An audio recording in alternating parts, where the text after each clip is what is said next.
All right. Oop. Hold up. I'm just changing something on my other screen. But welcome back, guys. As you can see, this is a bit of a different change in scenery. So we're gonna return back to the car vlogs. But what had happened right now? It's currently day 3, so it's the morning of day 3, and what I'm gonna be recording right now is a re-recording is day 2. When I was trying to upload the footage onto YouTube of day 2, for whatever reason, it just was not working. So I decided to re-record day 2 because I told myself that I'm going to continue doing this until the end of the 70 days or until we're done with the cut. And I was not about to just give up on day 2. That would have been lame. Right. So yeah, I'm re-recording day 2. So even though it's technically day 3, I'll record day 3 a bit later. But I'm just gonna talk about what I talked about in the previous footage. So for day 2, we woke up at around, I think it was around 183. Yeah, 183.3 pounds. So we were down about 1.5 pounds, right, on day 2, which I'm not sure if I mentioned this on day 1. I'm pretty sure I did. No, I did mention this. I mentioned that, and if I didn't, I'm just gonna mention it now. Um, when you're first going through a dieting or cutting phase, the majority, if not all, the weight that you're going to be losing is going to be water weight. A lot of it is not going to be fat. What's essentially happening is a lot of the water weight that you once had, once you go into a pretty significant deficit, your body's just going to lose that naturally. So that's kind of what's going to be happening, or that's what happened on day 2, and really what's going to keep happening throughout this week. Some of it is going to be fat, which is great, but the majority of it is going to be water weight. So I'll eventually kind of slow down, and that's okay, right? Again, the idea and kind of the goal here is about 1 to 2-ish pounds of weight loss every single week. So that's going to be fine. But for day 1 or after day 1, we lost about 1.5 pounds, which again, it's a lot, but it's pretty normal.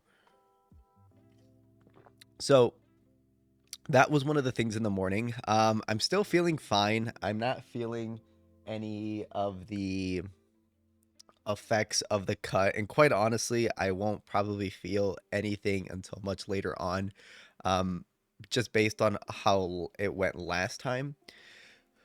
I really didn't feel things, or I really didn't start feeling like I was actually cutting down until like weeks into the cut. So I probably won't feel it until, quite honestly, like the end of this month or probably next month. There might be just a few instances where I am a little bit more hungry than usual, but with what I'm doing right now, especially with how I'm timing my meals, um, I'm typically one who gets hungry like further into the day, not so much early in the day. And so before I was eating food like for breakfast and just pretty much as soon as I got up. But I'm not doing that much anymore. I'm just having like a light snack, so maybe some fruit and something else, and then I'm just pushing the majority of my meals on too much later of the day, and I do that pretty intentionally. Again, just because I tend to get more hungry at the towards the end of the day. So that's typically what I do, especially when I'm starting a cut, especially just so that I don't always feel hungry all the time, because you if you want to stay in a deficit, you don't want to go ahead and just overeat your calories at the end of the night because you're starving, right? So scheduling your meals, kind of planning ahead for that, can definitely help. um so I have been doing that, and because of that, I haven't really felt anything. I'm trying to remember exactly what I talked about in the recording that I brought up yesterday. So we talked about that that morning. So day 2, I believe I did this on day 1 as well. But on the morning of day 2, I also did a bit of cardio. So I just went for a light walk and a pretty light jog in the morning. and I separate that from my weight training just because for me, again, I like to not spend like hours and hours in the gym. If I'm able to just focus on the weight training stuff in the gym, then I just do that. That way I don't feel like it's so much of like a drag because I don't like spending hours and hours in the gym. So I try to do the cardio like earlier in the day or at a different point of the day. So that's what I did yesterday in the morning. Getting it out of the way pretty much first thing in the morning does help a lot, especially if you're on an empty stomach. At least for me personally, I feel like doing any sort of cardio on not like hungry, but like on an empty stomach or on a light stomach. I tend to just like it a bit better just because I don't like a whole lot of food in my system when I'm moving around a lot. So it works for me, right? Especially since I'm not really eating in the morning. I just kind of tend to knock it out as soon as I wake up. And that's really that. And so hopefully the weather also gets a bit better. It's not the bestest right now, but that'll make cardio outside a lot easier. But if I'm not able to do it outside because of the weather, then I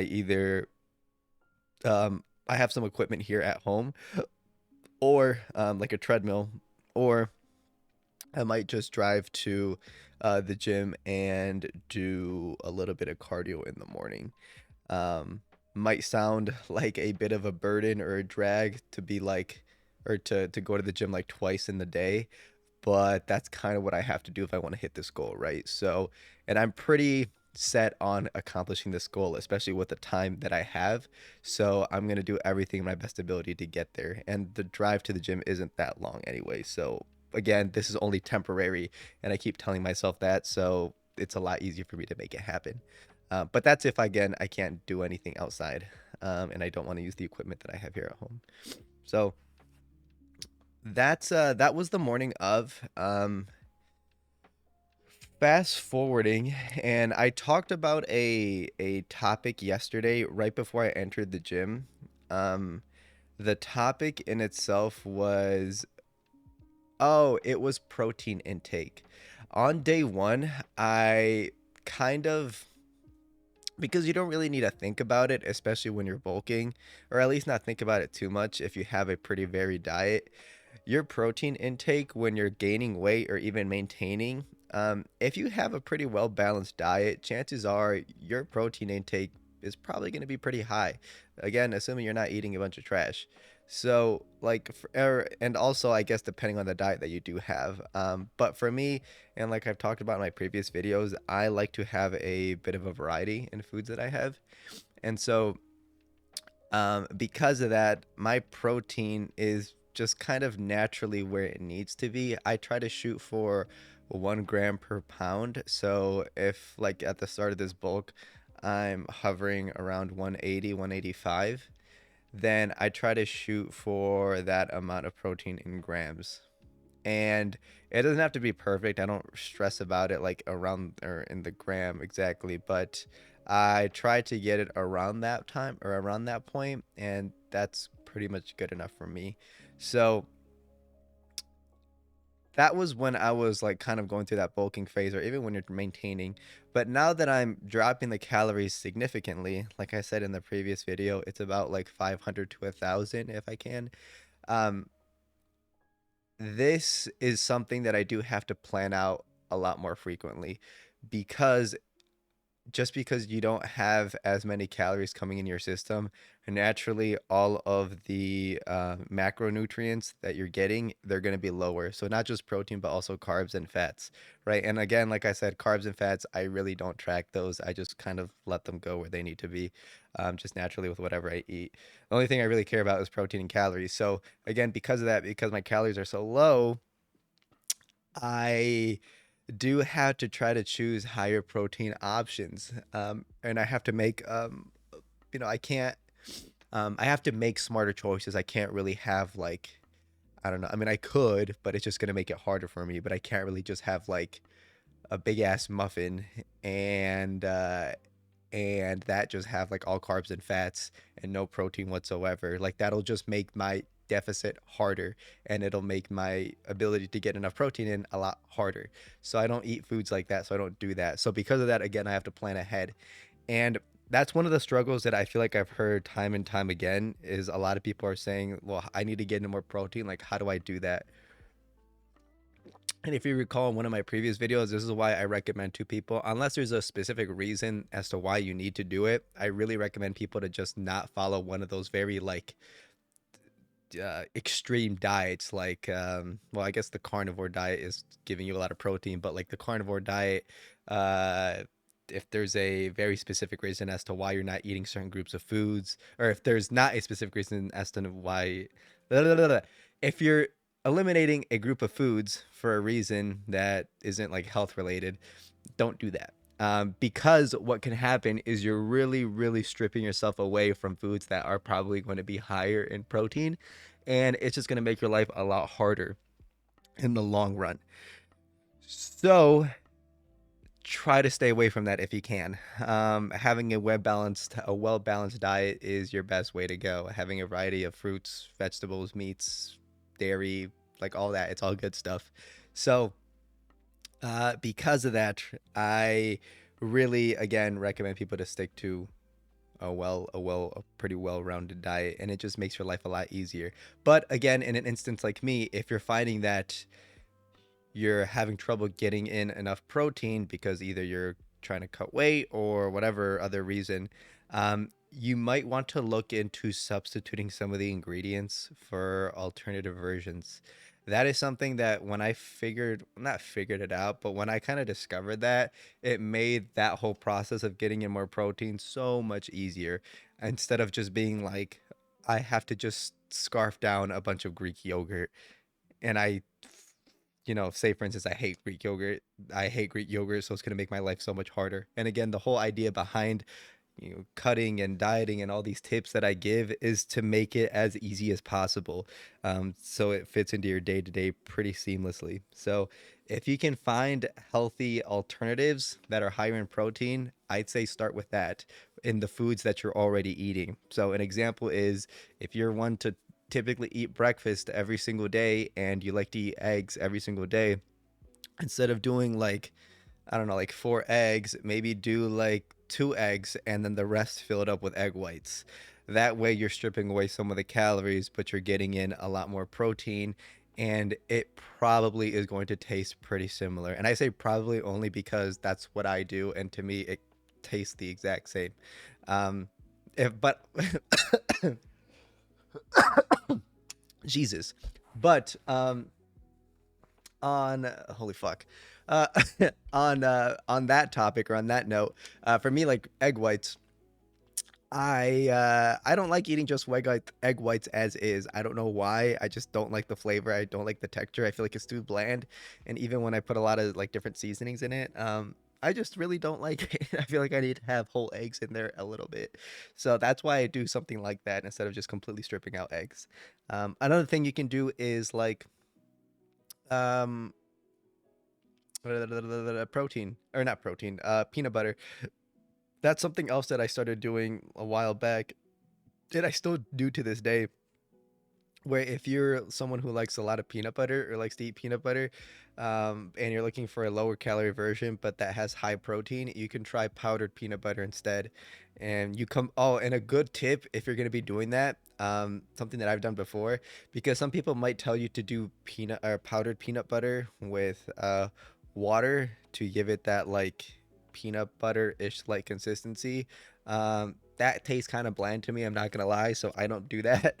But one thing that you can do instead is you can do powdered peanut butter with like a 0 calorie or a 0 sugar maple syrup, and then you mix that, and then you get similar consistency, but it tastes like peanut butter because it has a more sweetness to it. With the other alternative with just water, I feel like for me it just tastes too bitter, and I didn't really like it. So if you add like a 0 calorie maple syrup, you're still getting in 0 calories, and it makes it taste better. Obviously, as long as you're okay with having 0 calorie maple syrup. But yeah, like little things like that, they add up over time. It might not seem like a lot, but if you're someone who especially eats the same thing pretty much every single day, or has a diet that stays pretty consistent, and you have meals that again, use the same ingredients every single day.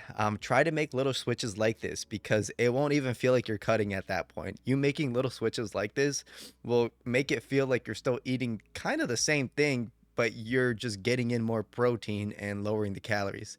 So that's a super, super like big tip that I have to anyone who's trying to get in more protein is just swap out the ingredients that you're already using for higher protein alternatives. You can do the same thing with cheese. If you're one that uses like mozzarella cheese, you can try to find a lower fat cheese or something like that, and then hopefully it still tastes pretty much the same to you.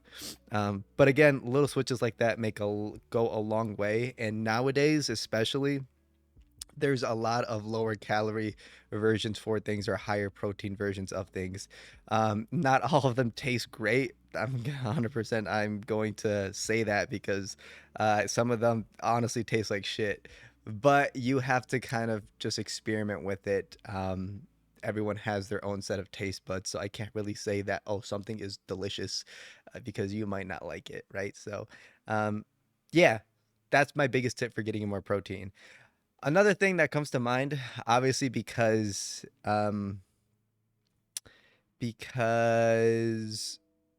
I mean it's pretty much in the name, and I feel like a lot of people already know about it. Protein powder. Now, the only issue that I have with protein powder, I think it's great. I don't want to give the idea that I think it's a bad thing. I think it's great. Me personally, though, I just feel like sometimes people overdo it where they use it as a replacement for a lot of the things in their diet. And I don't think that's honestly a good way to go about it, at least for me personally. Um, I feel like, especially when you're cutting weight, you're already depriving your body of a lot of nutrients.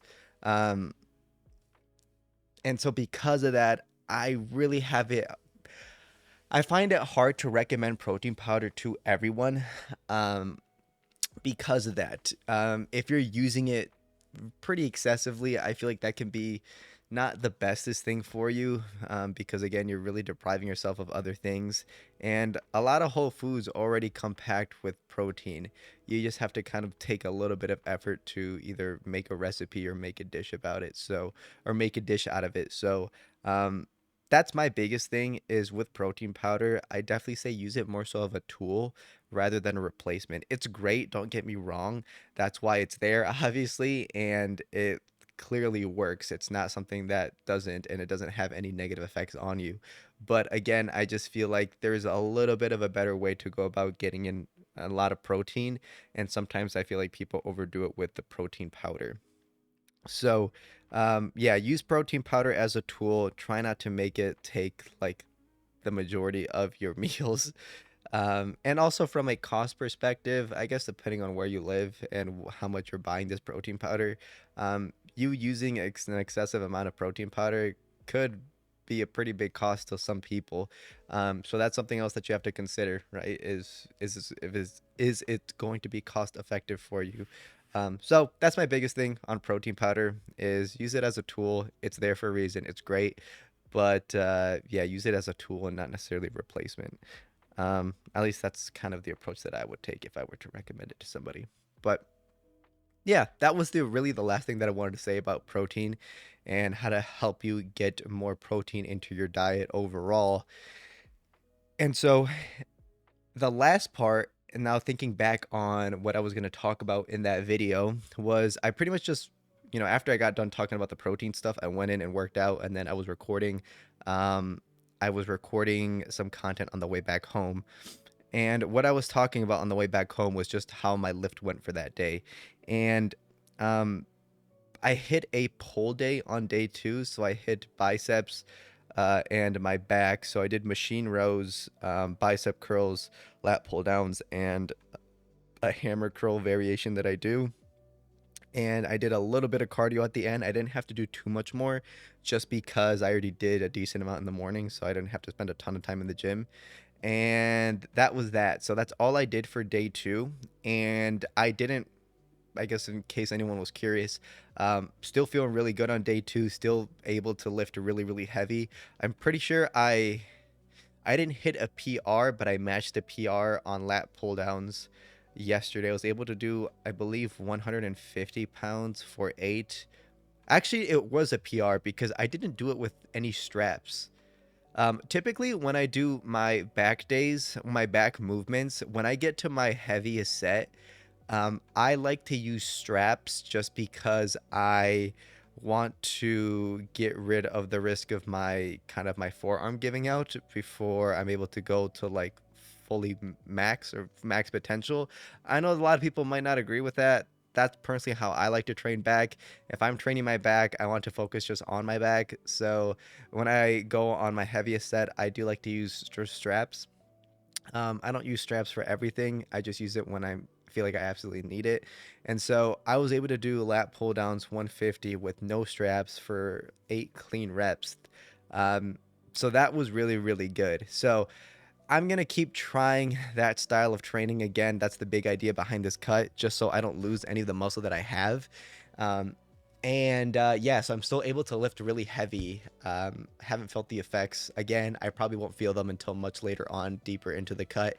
So not really too concerned about that, but I will let you guys know if I feel like I am definitely starting to feel some sort of loss. Again, hopefully not, but I'll let you guys know about that and how I'm going to personally kind of tackle that in case anyone's interested. Because I do have some ideas in the instance that does happen. But yeah, so that workout went good. It was a pretty, it didn't take very long, and after that, I pretty much just went straight home, and then I ate, and then I went to sleep. Well, I tried uploading on YouTube, but it just was not working. So, hence why we're recording this again. But, um, yeah, that was pretty much the day. So all in all, it was a pretty successful day.